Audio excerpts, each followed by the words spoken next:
Amen. We thank God for our devotion, all those that are here that participated in our devotion. We just say thank you, thank you, thank you. We give honor to God the Father, Jesus Christ, our personal Lord and Savior. Thank God for my wife and my son being here with us. We thank God for our musicians being here. Thank you. And all that make up this congregation. Once again, we say thank you for those that tune in Sunday morning to Freedom's broadcast. You didn't have to, but you did, and we say thank you. Thank you. Well, last week we dealt with Galatians chapter 6, and we dealt with the topic, you will reap what you sow.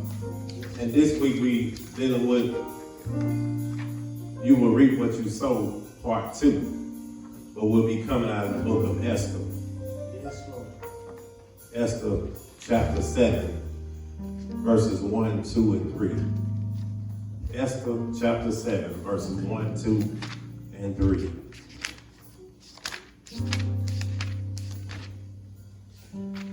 Everyone has to say amen.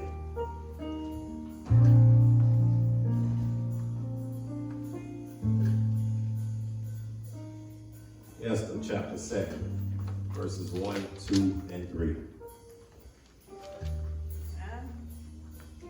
And it reads, so the king and Haman came to banquet with Esther the queen. And the king said again unto Esther on the second day at the banquet of wine, what is thy petition, Queen Esther? And it shall be granted thee. And what is thy request? And it shall be performed, even to the half of the kingdom. Yes, Lord. Then Esther the queen answered and said, if I have found favor in thy sight, O king, and if it please the king, let my life be given me at my petition, and my people at my request. May the Lord have a blessing to the readers and hearers of his holy word. Yes, Lord.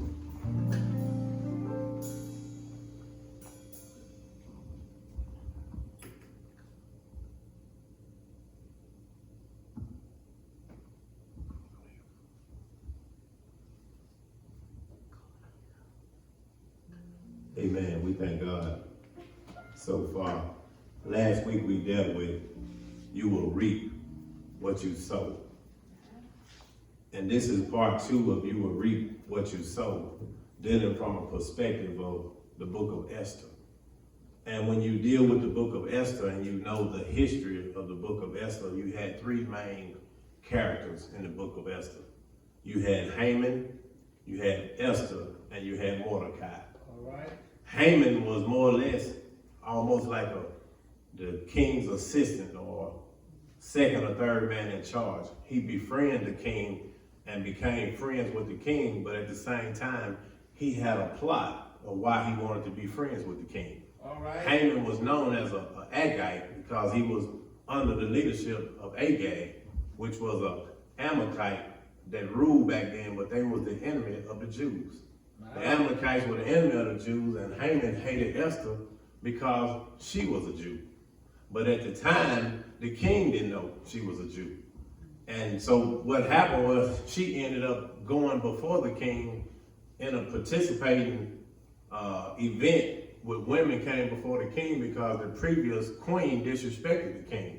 He had a banquet going on and had a lot of friends over and told her to come before all his friends and flaunt herself for everybody to see his beautiful queen. She refused and she disrespected and embarrassed him in front of his people, so he had to do something to make all the men respect him, so he got rid of her. But once he got rid of her, he was full of wine that night. But the next morning, he kind of wanted her back, but the king couldn't go back on his word. Yes. So now he creates this day for all the women to come before him for him to pick another queen. So after all this went on, Esther ended up being the one that was chosen. But when she became the chosen one, Mordecai had told her when she was performing not to reveal that she was a Jew. See, God was always working behind the scene, but at the same time, Haman was like the man in charge, but Haman didn't like Mordecai either because Mordecai was a Jew. So he didn't like him because of his race, and then one day to break the last straw that broke the camel's back, he passed by Mordecai one day, and Mordecai didn't bow down and respect him or reverence him. So that gave him a vendetta to make sure he was going to kill him. So by the time we get to chapter 3, this one Mordecai didn't bow down, so now he got a real attitude that he wanted to kill him. But at the same time, he didn't understand that God was working through Esther, which was going to redeem the people, while Haman is trying to kill the people. So now the king has a sleepless night. All right. And the king is bored and he can't sleep, so he tells his men to bring him something to read. Yeah. So while he's reading, they bring him the book of Chronicles for that era, which had all the records of what went on from the past to the present. So while he's reading that, he realized that the day that he got saved, the man that saved his life was still in the territory. All right. So when Haman come in, he asked Haman, he said, if a man saves the king's life, what shall I do for him? So then Haman, thinking that because they were so tight, the king was talking about him. Yeah. So Haman said, well, yeah, you ought to do something special for him. You ought to parade and recognize him, make him the head man, the second in charge. He said, well, okay, go get Mordecai to do everything you told me to do. Yeah. But Mordecai is the guy that he hates. Yes. But now Mordecai finna get all that he thought he was going to get, because a lot of times when we dig ditches, we need to dig too, because a lot of times when we plotting up, it's going to be for you. All right, preacher. So Mordecai is walking on his high horse now. The one that hates him, God has used the king to put him in the place that he don't really supposed to be, and it's the place that Haman wants to be. But now Haman got to be the one to put together this program for the dude that he want to kill. So now, because Esther is in control, she put a banquet together. And when she's putting this banquet together, at the same time, Haman is still plotting up to kill Mordecai. Haman listened to his wife and his friends, so he builds a 75-foot gallows to hang Mordecai on before all the people. But at the same time, Esther is putting together a banquet.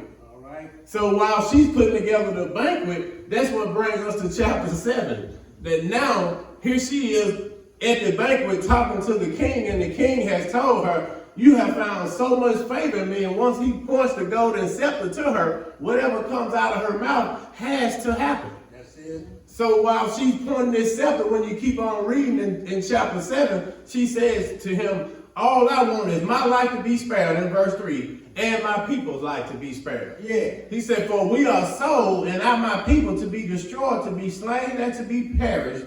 But if we had been sold for bondsmen or bondswomen, I would have held my tongue. Although the enemy could not counteract the king's damage. She's saying, it would be one thing if we were just sold for slaves, but there's a man among us that want to wipe us out completely because of our race. Help us, brother. All right? And the king answered and said unto Esther, who is he? And where is he? And do he presume in his heart to do so? He said, who is the man and where is it? And is this really true? Is this what's in his heart? So his anger is stirring now, not knowing that it's supposed to be this dude that befriended him named Haman.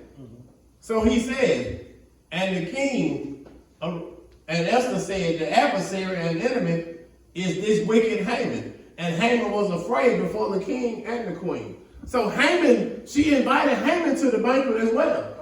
He's sitting around the table while her request is coming out of her mouth, not realizing that she was finna stand up and say, it's him, it's Haman. So now Haman is getting afraid because the queen has gotten so bold, she done orchestrated this up under his nose, that now he is too far to turn around. She's put him on the spot in front of the king, and he knows that the king gonna have to do something. So he said, and the king arising from the banquet of wine in his wrath, and went into the palace garden. And Haman stood up to make request for his life to Esther, the queen. For he saw that there was evil determined against him by the king. Ain't it funny how when we're in control, we can dog people out? Yes, sir. But just as soon as somebody else in control, now you want to talk. Yeah. But when he was in control, he didn't want to talk. He wanted to kill. But now he see the table is turned, now he want to talk. But here it is, the king is so mad, he done got up from the banquet and went outside to get some fresh air. All right. Because he can't believe that the guy that's supposed to be his best friend wants to kill his wife. The queen is the king's wife. Help us, brother. So how in the world you gonna be my friend, but you plotting to kill my wife and her family? But now she done put you on the spot, and he's so mad that he done got up and walked outside to get some fresh air. Yeah. And it says, verse 8, then the king returned out of the palace garden into the place of the banquet of wine, and Haman was fallen. Listen, he done got up on the bed with the woman. All right. Then said the king, will he force the queen also before me in my house? As the word went out the king's mouth, he covered Haman's face.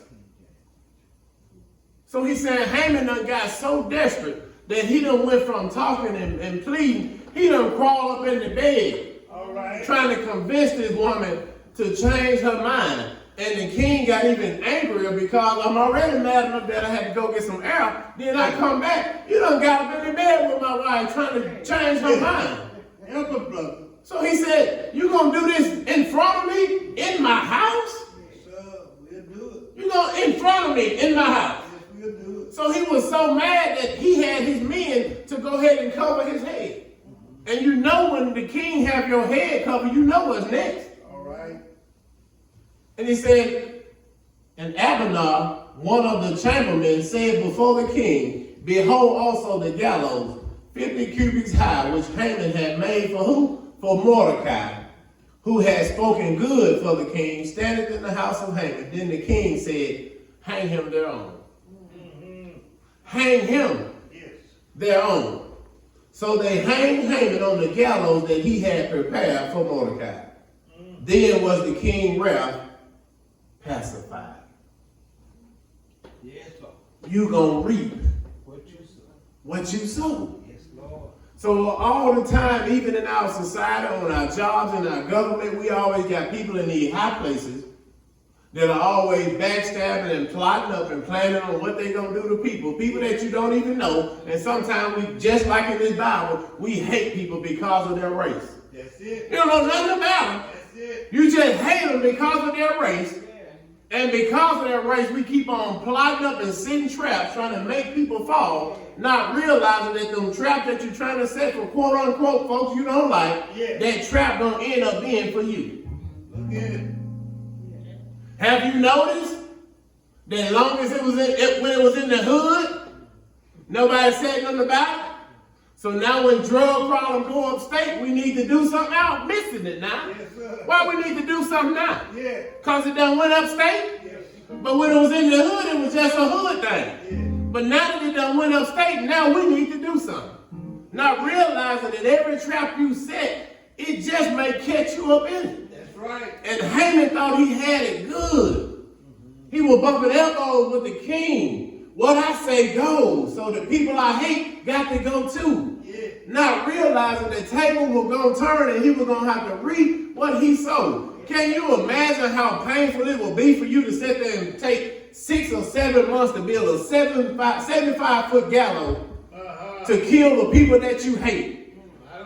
And can you imagine the chill going through his spine when they covered his head up? His knees buckled. He got weak. He got weak the moment his name came out of Esther's mouth. In front of the king, and the scepter has been pointed, so whatever comes out of her mouth is going to happen. And she said, Haman is the enemy. Yes, Lord.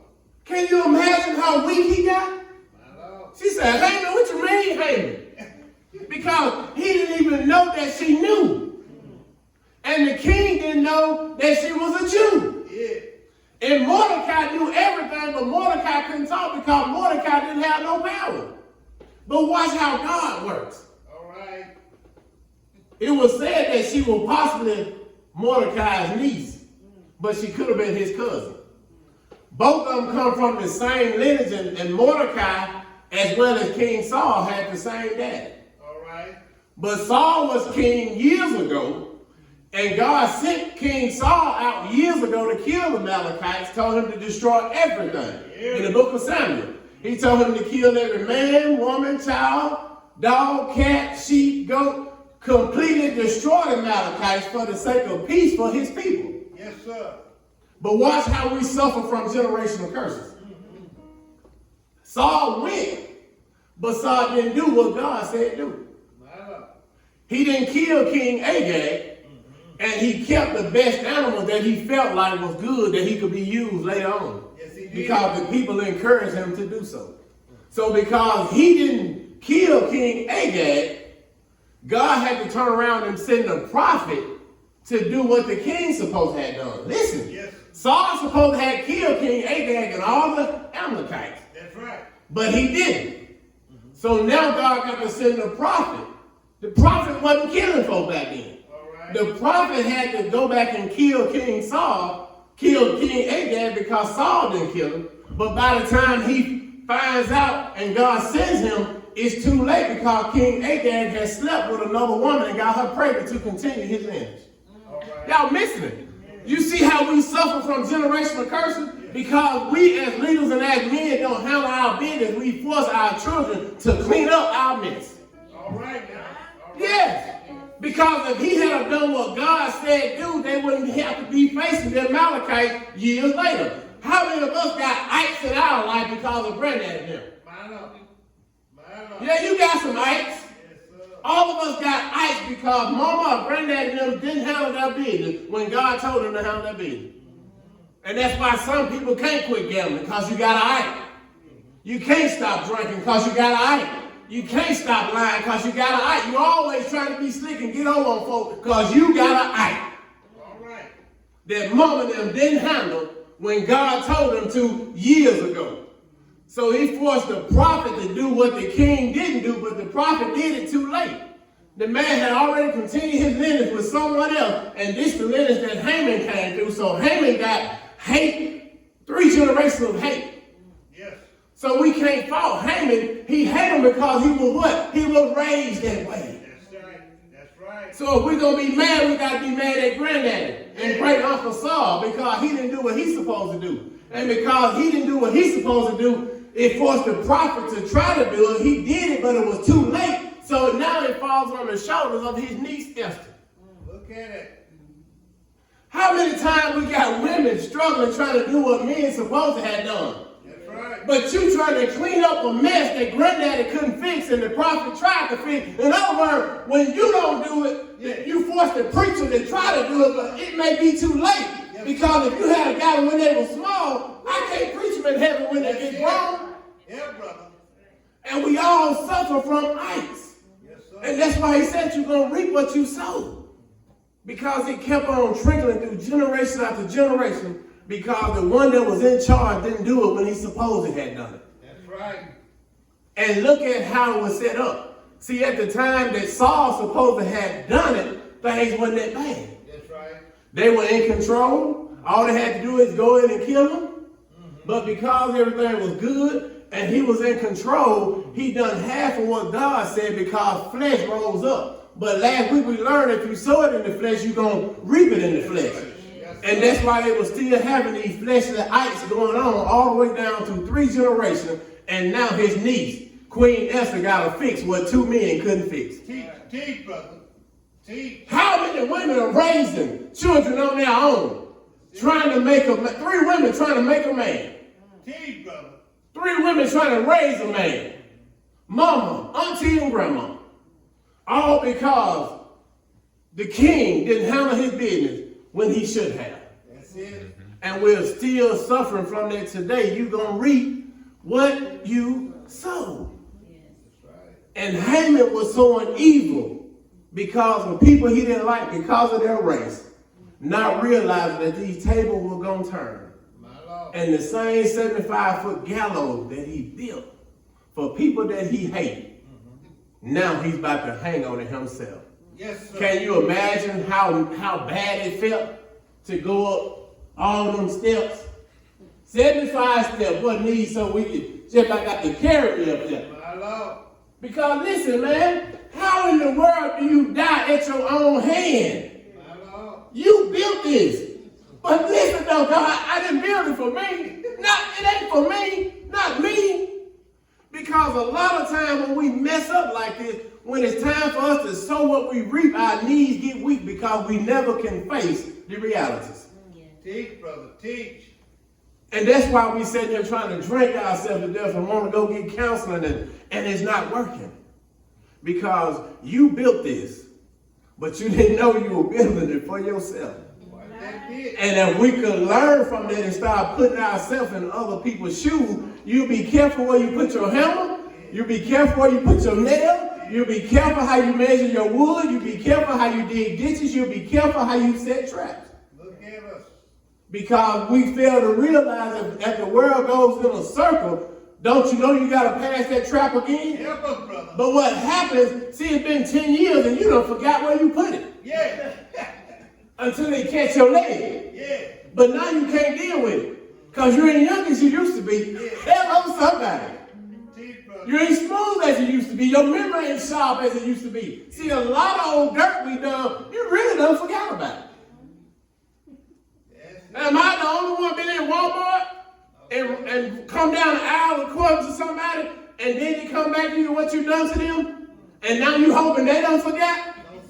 Yeah. That man know you slept with his wife, he just ain't saying it. You can feel it. You can feel it. You can feel it. Because a lot of times we love building these gallows.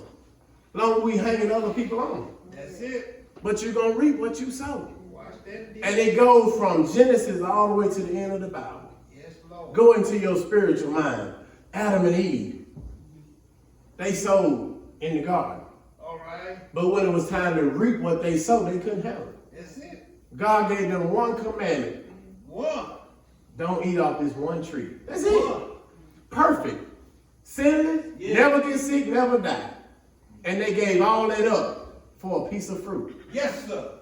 God got so angry, he put them outside the garden. Yes, he did. Put two angels up there with flaming swords. You gonna kill your kids if they enter back into the promised place you made for them? Because it was about the principle of reaping and sowing. God cannot go back on his word.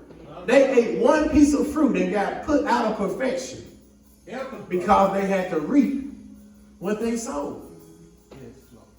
The father of many nations, Abraham, he had to reap what he sowed. Yes. He slept with the handmaid because he got tired of waiting on God. He was going to create his own promise. He ended up having an outside child, which they call the bondswoman and her child. That's right. But you read in Galatians, it says Saudi Arabia is where they still warring now. You got two generations fighting over land that it belongs to both of them because Abraham was both of them father. Watch that ditch, bro. But you see how you keep on reaping what you sow? Yes, They got a right to what they're fighting about, but it's a spiritual warfare that they're fighting physically. yes, sir. We can even back up further than that. Look at Noah. Noah did some things he shouldn't have done. That's right. And Noah had to reap it. Joseph did some things. Esau did some things that he had to reap. Esau represents us so much. Yes. Esau and Jacob were twins. They were fighting their mother wound. One was holding the other one heel because he didn't want his brother to get nothing he couldn't get. Tell the story, preacher. But his brother went out hunting. Esau went out hunting one day. Esau didn't kill nothing. But Jacob was there making soup. Esau felt like he wanted soup so bad that he told his brother that if you give me a bowl of soup now before you get through cooking, you can have my birthright. But you see how we carelessly play with God? But the Bible last week said he will not be mocked. See, you can't trade your birthright for a bowl of soup because you feel like you so hungry today. He said, I'm so hungry that I feel like I'm about to perish. Do anybody in here ever seen somebody starve to death in 4 hours or 5 hours? You just left home this morning. You just come back after lunch from hunting. There's no way you're going to starve to death. No. But in the flesh says, I want what I want, when I want it, how I want it, not realizing that you got to reap what you sow. So a lot of us done stepped out on Friday night, and we got what we wanted, how we wanted it, when we wanted it, but we couldn't reap the consequence of what came behind it. So years later, when they become grown and daddy get ready to die, Esau want his birthright back. Yes, sir. But because his mama was more favorable to Jacob than Esau, and Esau was a daddy's boy, the mama already knew that she loved him more, plus he sold his birthright for a bowl of soup. So she tells Jacob to come on, let me show you. She put goat hair on his arm, had him go in the dirty clothes and got one of Esau's old garments so he could smell like it. Yeah. Because his dad's eyesight had got bad, but He said, you don't seem like the voice, but I feel your arm and I smell your scent. Yeah. So he laid hands on Jacob and gave him the birthright that's supposed to have been Esau. Esau got so mad that he spent years and years and years trying to track his brother down to kill him. Don't that sound like us? We love to jump up and do things in the spur of the moment, but when reality sits in, now you want to kill somebody. But why do you want to kill your brother for something you agreed to? Because at the time they were so young and daddy was so healthy, he wasn't finna die no time soon. Thinking that by the time for the birthright, Jacob ain't gonna think about this no more. Yes, Lord. Not realizing that when you make promises to people, people tend to hold on to those promises. And you leave a scar when you don't hold up to what you said. Because we don't realize that we are sowing seeds. And every seed that's sown, you got to reap what you sow. And one thing about sowing is you only get what's inside that seed. I said you only get what's inside that seed. So a lot of us praying for one thing, but we're sowing something else. So why do we keep on sowing fleshly seeds but having spiritual prayer? And God looking at you, scratching your head saying, don't you realize if you sow a fleshly seed, you're going to reap the flesh? So why are you praying for me to make that spiritual seed? We try to make God a magician. Yeah, he don't do magic. Magic is of the devil. So if you put a fleshly seed in the ground, all you're going to get up is flesh. Yeah. That's all you're going to get. And I've noticed that it's such a powerful principle that I even can be honest enough to look within my own family. Have you had any kids before you got married? And had kids after you got married? You can tell the difference of the seed that was sown in the spirit and the seed that was sown in the flesh. Listen, I never taught my son how to pray. But he knows how to pray. All right. I never taught him how to preach a sermon. Never taught him how to sing. But he can do all these things. But how did that happen? We just can't say it because it's in his bloodline. Because I got some more that got my blood. They can't do what he do. But the other one that got my blood was sown in the flesh. So what can I reap other than what's in the flesh? That's right. He like more fleshly things. He like more spiritual things. One might go to a bar and stay up all night playing video games. One don't care for it. Y'all missing it. I say you're going to reap what you sow. And if you sow to the flesh, you're going to reap the flesh. But if you sow to the spirit, you're going to reap the spirit. So you can't sow hell and want heaven. You can't sow confusion and expect peace. You can't lie and gossip and want people to respect you. You can't disrespect people and want people to respect you. It just don't work that way. And we've been spending years and years and years coming to church, but we're like a car stuck in the mud. You spinning your wheels, you're revving the top, you ain't burning gas, but you ain't going nowhere. You slinging mud, and that mud represents every time you get loud, all you're doing is damaging somebody else. You slinging mud on their new suits, you get mud in folks' hair, you get mud in people's face, but you're not going anywhere because you're still in the flesh. And very few quote-unquote so-called Christians are not sowing in the flesh. You got a lot of people in church don't like to pray, don't like to fast, don't like to come to Bible class, don't like to come to Sunday school, don't like to read their Bible. They won't even study. I bet you can count on 2 fingers the members you got that own a commentary. Let me hurt somebody. If I get in your car now, I bet it's on K97 or 103.5. Steve Harvey, your pastor, because you listen to him every morning to get your day started. But it's a research study. The first 20 minutes to an hour sets the tone for your whole day. So you got Steve Harvey set the tone for your day.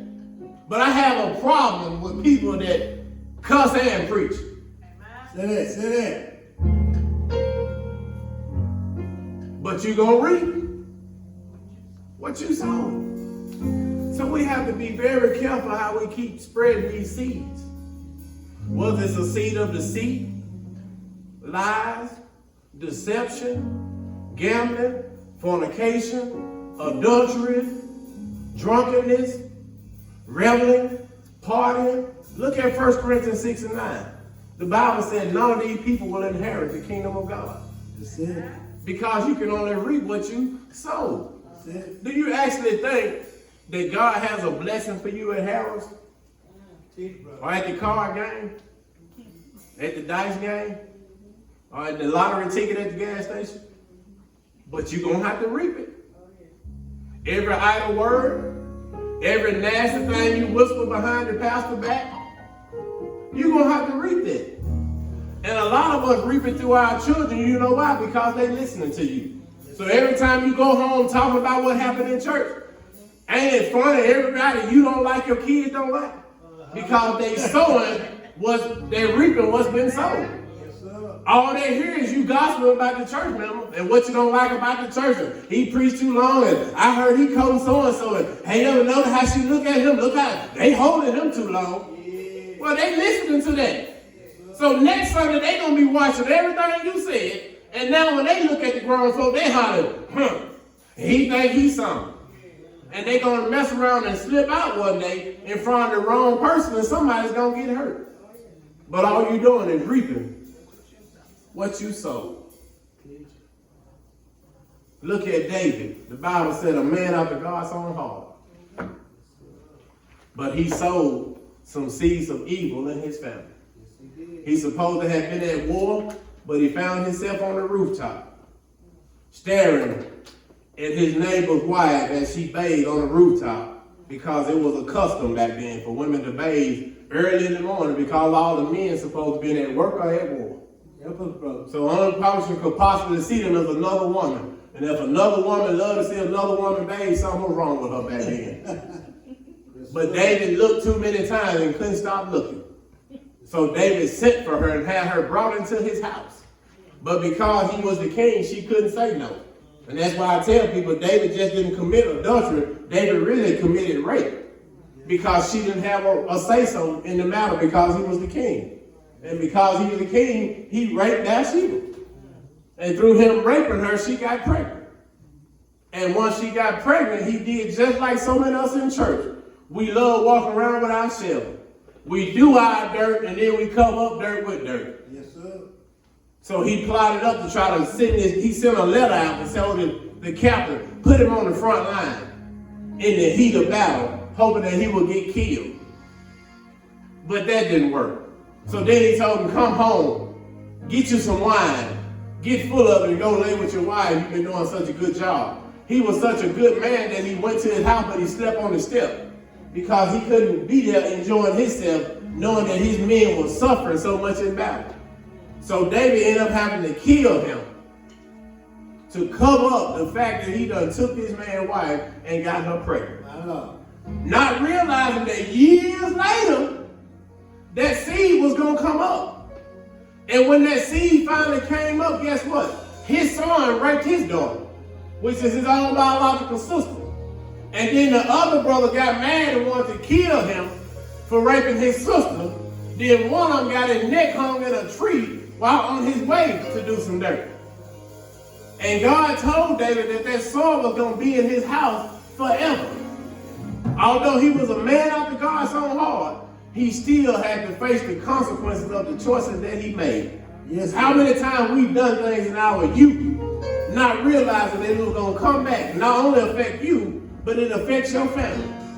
And not only that, the child that he had by Bathsheba died.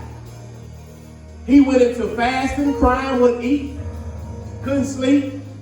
He got so stressed out about the situation when them seeds started coming up. Because I told you all, when you sow a seed, you always get more out of it than what you put in it. You only plant one watermelon seed, but you get a whole row of plants. Yes, sir. And every one of those plants has so many watermelons on them. Just like your peas, just like your corn. See, David sowed of one seed. But look how many times it sprang up. I had to kill the husband. The child died. My son raped my daughter. My other son killed my other son. And then my other son wanted my kingdom and he tried to kill me. because of one seed. But he got so depressed that he told God, he said, don't take it out on my children, take it out on me. But you don't realize a lot of seed that you plant is going to affect your children. Because God placed you here for your children. So everything that comes through the parents is for the children, whether you want it to be or not. And you don't realize you still reaping what you sow because there's no weight on a human heart like the weight of your child. Yes, Lord. So if you ever want to suffer, why do you think the mob do the same thing God do? That's right. Anytime you cross the line, the best way I can hurt you is through your family. Jeez, brother. I don't need to kill you. I need you to suffer. But if you can watch, listen, if he starts losing weight and they can't figure out what's wrong with him, you can't eat, you can't sleep, Yeah.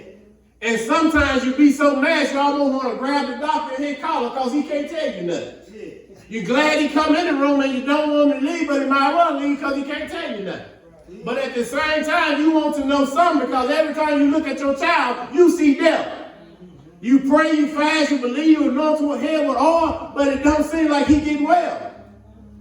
And now you find yourself in the wee morning looking out the window sometimes, backtracking. Why is this going on in my life? Why am I going through so much?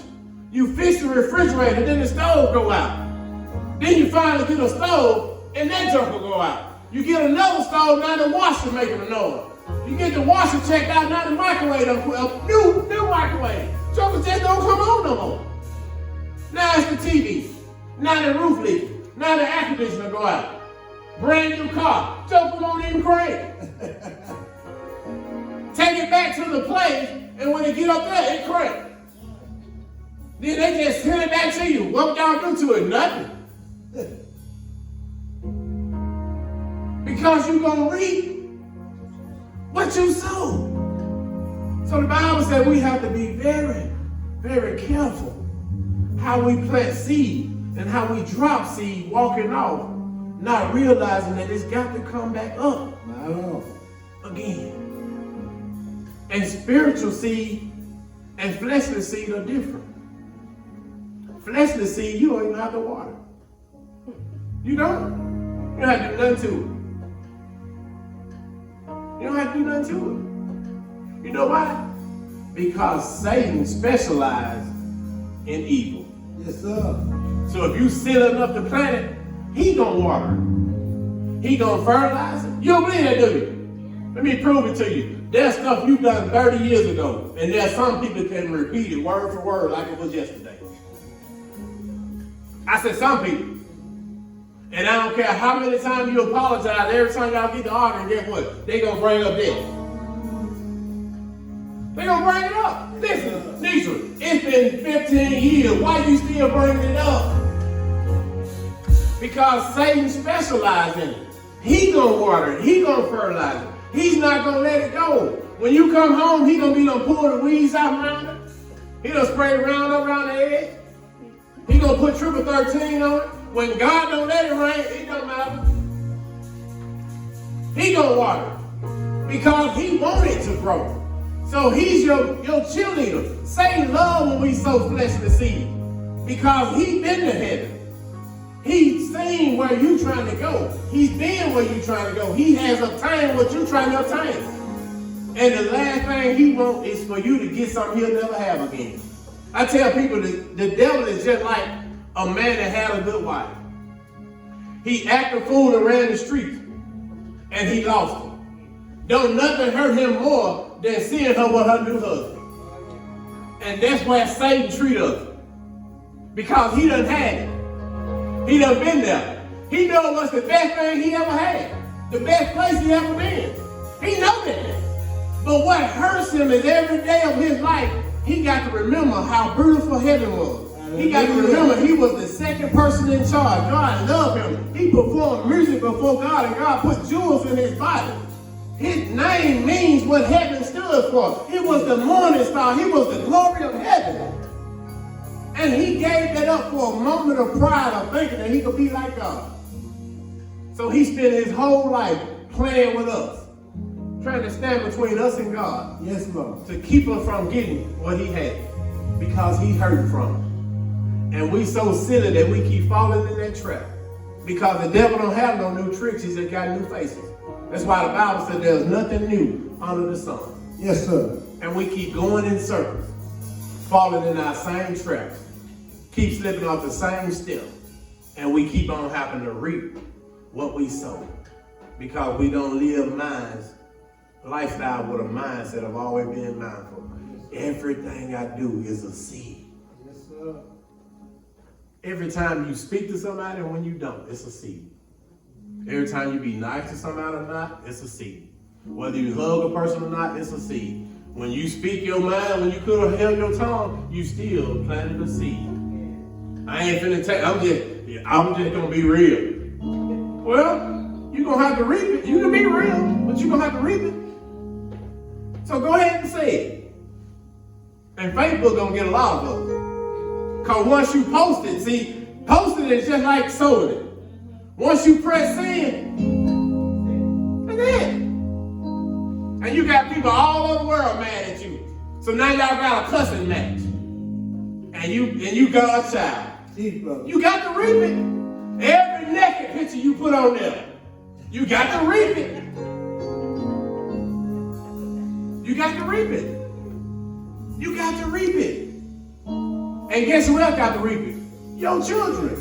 Hallelujah. You know how bad it will be for my son to look on Facebook and see his mama kissing another woman? Or got a naked picture of her getting out the tub? You got to reap it. Every DUI, you got to reap it.